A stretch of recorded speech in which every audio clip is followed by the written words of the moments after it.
Good morning বন্ধুরা, তোমরা সবাই কেমন আছো? তোমরা সবাই নিশ্চয়ই ভালো আছো, আমিও ভালো আছি।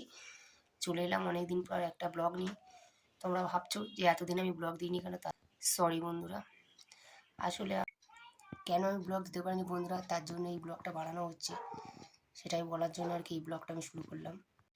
তোমরা ভাবছো হয়তো যে আমার শরীর অসুস্থ ছিল সেই জন্য আমি হয়তো ব্লগ দিতে পারিনি, তার জন্য নয় বন্ধুরা। আমার শরীর ঠিকই ছিল। আসলে আমার বাড়িতে একটা এখন সময়টা খুবই খারাপ যাচ্ছে। আমার কাকা মারা গেছে, নিজের কাকা মারা গেছে, সেজন্য আর কি বাড়ির পরিস্থিতি খুবই খারাপ। খুবই খারাপের সঙ্গে এখন সময়টা চলছে, সেজন্য আর কি বন্ধুরা ব্লগ দিতে পারছি না। 1 বছর আগে বন্ধুরা বাবা মারা গেছে। সেই কষ্টটা সামলে উঠতে না উঠতেই আবার কি কয়েক আবার কাকা মারা গেল। এই কষ্টটা খুবই আমাদের পরিবারকে খুব ভেঙে পড়েছিলাম, তাই ব্লগ দিতে পারিনি বন্ধুরা।